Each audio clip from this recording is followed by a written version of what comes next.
Hey, what's up everyone? Welcome back to Tease Time. I'm TJ. Thank you for tuning in. Today's a good day. We're finally ready to get our water tanks put in, and let me show you what I have.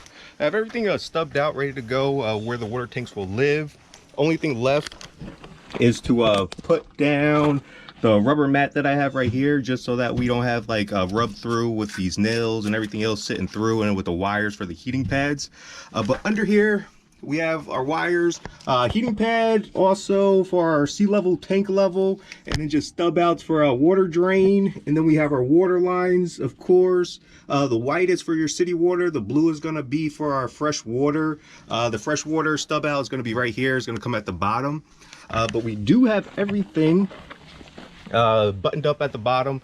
I will show you that after I get the tanks in. I'll do like a little let's call it a roll through, since I'm rolling on the ground, of everything I have at the bottom, like propane, the water, heating pads, and all like the heating pads are all wired up, ready to go. So everything is good unless there's leaks. So crawl on the ground should be, let's say should be over, but you never know.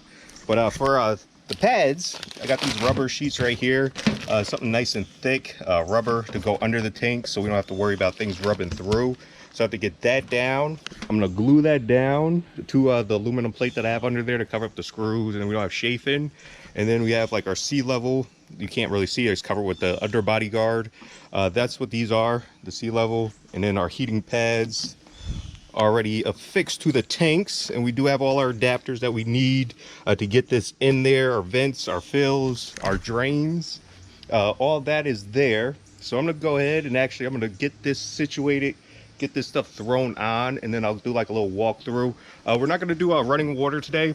That's coming. I'm still waiting on some fittings, but that's all on the inside fittings. Like we have to do our shower, like our shower head and all that stuff still, but like that part would be easy since it's inside, and I can have like the AC going like when I'm doing that stuff, so we don't have to be so dirty. We're going to create like a little dust from just the drilling and the sawing, but like it's definitely getting to the point where it's nice to be clean, not being covered with dirt and wood shavings. But let me get that stuff situated, get that stuff in, and then I'll show you how everything connected, where everything runs to, and just show you how like the bottom looks. We're gonna get that last little crawling out of the way now today, so that way you can see how it's ran, and then I'll have like a reference if anything goes wrong of how I have things ran. But it shouldn't be too hard to remember. It's not really too much down there. You have copper for the propane, and then you have your PEX for the water lines and the electrical. All the heating pads, they're ran into a parallel, not series but parallel, so they all get 12 volt, and if one happens to break, the other ones will work. So that's how all that stuff is run. Like I didn't really like record or tape that because it's kind of, I don't know, self-explanatory, if that's the word. Yeah, that's the word. But that stuff I didn't record just because it was just busy work, and I just wanted to get stuff done. So that's why I'm kind of doing with this video too. I want to get this done, and then I'll do a walkthrough of like, or crawl through of what I have situated under the bottom of the vehicle. So yeah, stay tuned. All right, and bada boom, bada bing, it's installed. It's finished. The bottom of the chassis is finished anyway, with all the plumbing for the propane, what we have here, and then also for the water lines over there. We'll get over there. I'm going to show you how everything ran. But this completes like the bottom, just as long as there's no leaks. Like I'll still end up probably having to come under here with some leak detector just to spray stuff down, especially like on the propane stuff. But like for actually having to do like manual labor down here, like crawling and tucking and rolling and screwing stuff down, making sure it doesn't fly away, that part is done. So for the propane, that's what we have right here. This is our double stage regulator right here that runs all the way around to a T. The T splits off to a drip leg right here. This is going to stub out for our stove, so the connection for that. And all this stuff is tightened. We use pipe sealant, aka pipe dope. I have like these little clamshell gasket to run through. It also like gives it some room to play, some wiggle, and it seals that out so no moisture gets in there.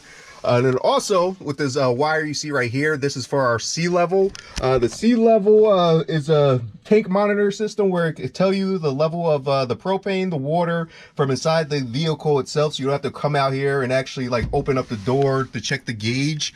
That wire right there is a sending unit for that, and that's ran also. But we followed all the way through. Just follow the yellow.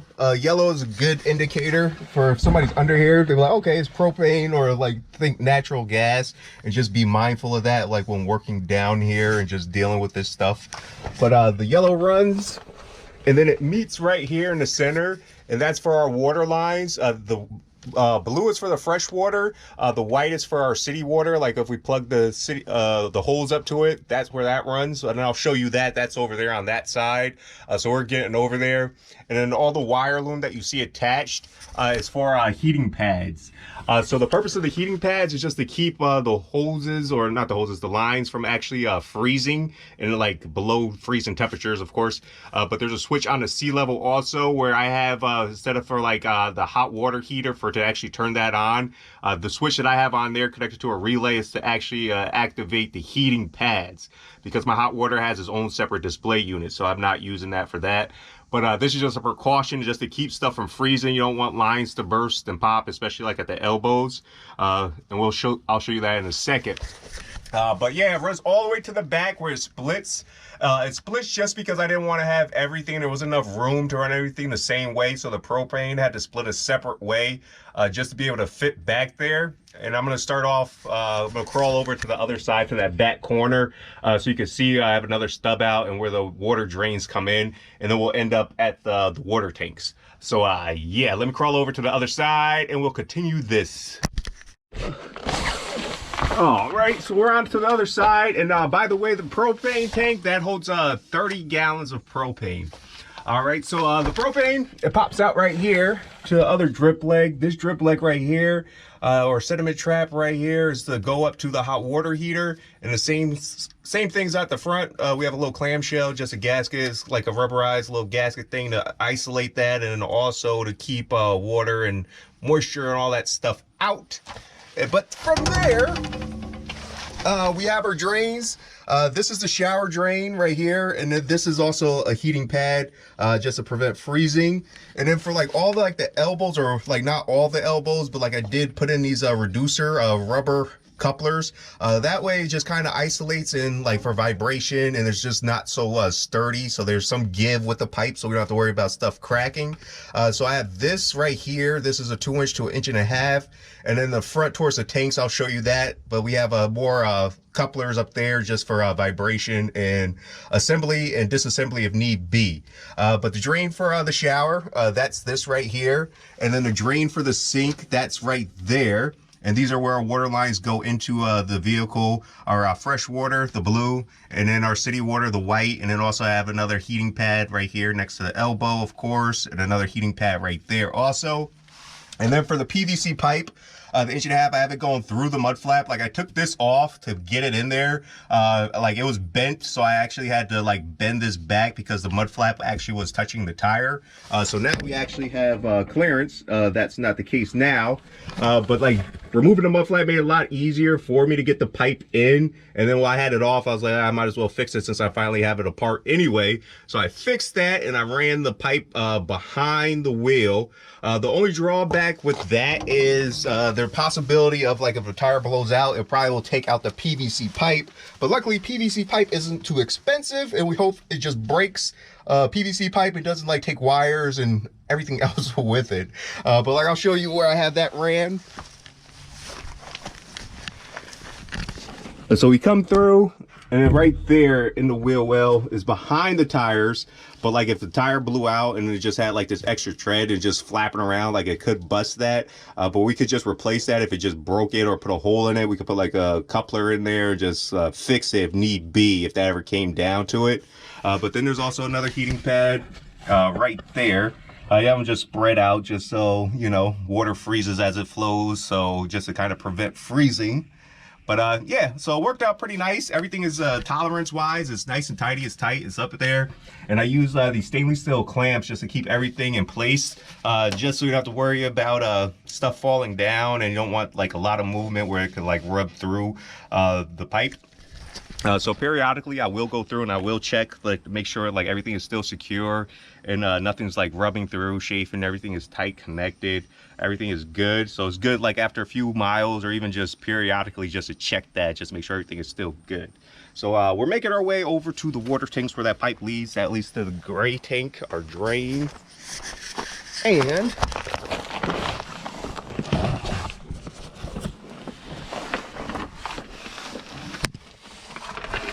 And this is where it comes in, and this is the gray tank. And as I said, I put another coupler here. This is just so we have movement of the tanks. We don't want to break off like our adapters here. So this is all 1.5 inch, and you can see we have a 1/2 inch and then 1.25 inch. So this is 1.25 inch male pipe thread, or female to male. We just had to get the coupler and pieces for that, and this is our vent. So the gray tank is where all our wastewater comes in from. Well, I wouldn't say wastewater, but our runoff water from our shower and our sink. It will come into this tank right here, the gray tank. And at the bottom of the gray tank, this is the drain. This is how you empty it. So I do have another coupler here, like for vibration and like movement of this. This right here, this is our drain right here. This is how you will empty out the gray tank when it becomes full. Let me show you that.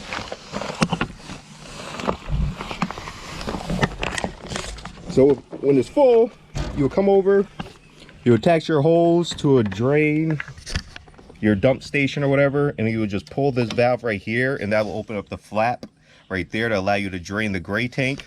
This other valve is for the back.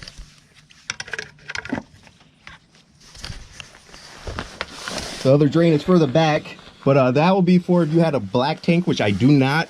I have that cassette toilet, so I don't have an actual black tank. So I use the pipe right here as a dummy pipe for like if it was going to like a black tank, but I use that so I can have something to mount it to, so that way it'll keep it from twisting and turning. So I just put a bunch of like straps, stainless steel straps and screws into it itself, so that holds it. And then also being connected with this kind of holds it in place, and that's why this isolator is here, just to kind of take some friction off of this. We don't want these fittings to snap. Like, I don't mind, or I would mind, but I wouldn't mind if like these pipes broke and stuff like that. But like for the tanks themselves, the water tanks, I want to make sure that they stay and they're preserved. So that's that. And then on top of that, and of course you see all the wires running, there are heating pads everywhere.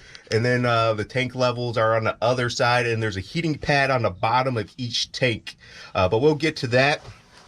But for our fill, this right here, this little teal and white hose, that's the fill. This hose right here is the vent, and all that is connected to like this little outlet right here. This is on the other side. So this is fresh, city water will be plumbed through there. And I just had a shut off just because I needed a fitting to actually fit on there, a 1/2 inch. So I used that, and I just have everything clamped together. So you will fill that. You can fill until water comes out. You just need a funnel. But then for that to get fed into the van, it goes to the shark bite fitting right here. I have a 90. And as you can see, there's play, there's give. So like if anything does happen or these leak or anything like that, I could just replace those. That's not an issue, but you just want to have give on like all your fittings. You don't want everything to be like so rigid and tight where like it could just stress fracture. So to prevent that, everything is, well, the tanks are mounted with straps, of course. And I use like rubber isolators just for all the metal. But like everything is on there, they're good, they're not going anywhere. And I did put some like foam pads, spacers, just to keep the tanks from actually rubbing through like all the bolts and stuff like that. So that's as far back as the tanks will go. And I did the same for the front and the sides. And then for the side, that black that you see sprayed right there, that's our tank level. So you needed to have like at least 1 inch between like a metal surface. So down in there, there's also pads to prevent these tanks from sliding this way. So there's no interference with those so that they read correctly. And I just have like a bunch of little wire ties and stuff just to keep wires from going all over the place. And let's get from under here.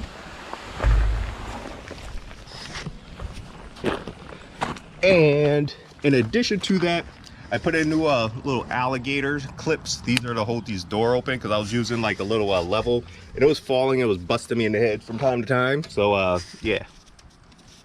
Okay, and then like you see like these isolator pads, these are just to keep the tanks where they need to be, front and back. And then also like there's one in the back, like I said, and I have like just a little rubber isolator here and wherever their metal would touch, just so we don't have rub through. But all the tanks, they're sitting on these rubber pads, and under the, well, on top of the rubber pads, this right here, this strip is for a heating pad. So each tank has its own separate heating pad. It's pretty long. It's like what is it, about like 12 by 14 or something like that, just enough for it to come from here all the way to there. The bottom, that's all a heating pad, so that keeps the tanks from freezing. So that's a plus. And then, all right, and then for our door right here, this is how you would fill your fresh water. You need like a funnel or something to get that to go in there, but that's how you fill if you have like your bottled water, or using a hose or something. But you just need like a funnel. Will make life easier if you're pouring from like a gallon or 2 jug or something like that. And this right here, we could get this off.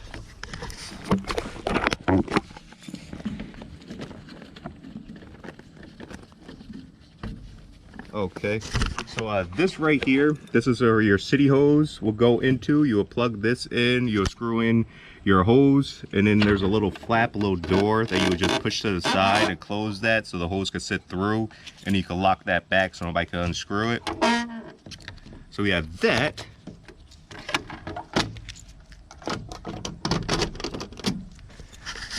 And while I'm showing you that, there's also the propane side where it has a door also, and that's how we can actually get our propane filled.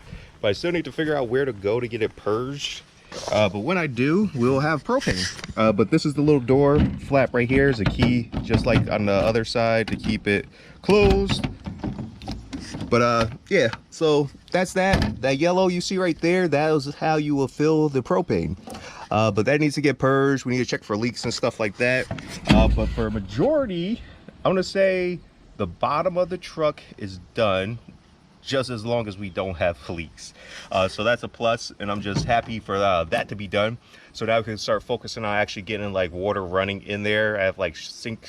Well, I don't have sink fixtures, but I do have a shower fixture. I have a shower head that I need to install, and like that's the last of the plumbing for the water before we could check is the shower. And then I could either cap off or actually get like painting done, so I can put my counters in, so I can actually put a faucet in, so I can actually have everything ran. And I need to sanitize the tanks just to be on the safe side, just make sure everything is clean and ready to go. We don't want contaminants. And I do have like a filter. It's like a hose style where I could put that in line after probably I sanitize, just so we don't waste the filter. When you have like, if you could use bleach or whatever you use to sanitize, we have that. But we have plenty to come. We're getting there. I'm trying to get this thing done soon, or done to the point for like the recording of the videos where like all the essential stuff is done. It's at a state where it has like all the amenities that I was planning on having done, like the propane, the water, cooking, shower. Those are the essential parts of this build that I want complete for me to actually say it's complete. So we're getting there. So I appreciate you for watching. Hopefully this has helped, shows you how I have things ran. I think in previous videos we have like running of and how to flare and stuff like that. So you could click back and check that stuff out. But until next Wednesday, do what you need to do to make sure that your flow doesn't stop. See you next Wednesday. Peace. TJ.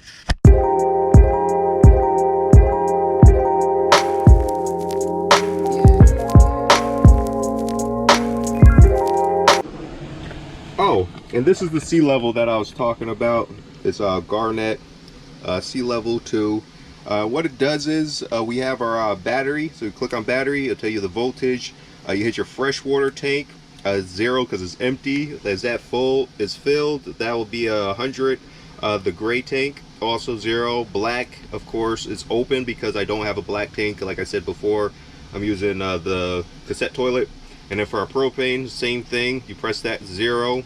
And this water heater right here, this button actually controls my heating pads.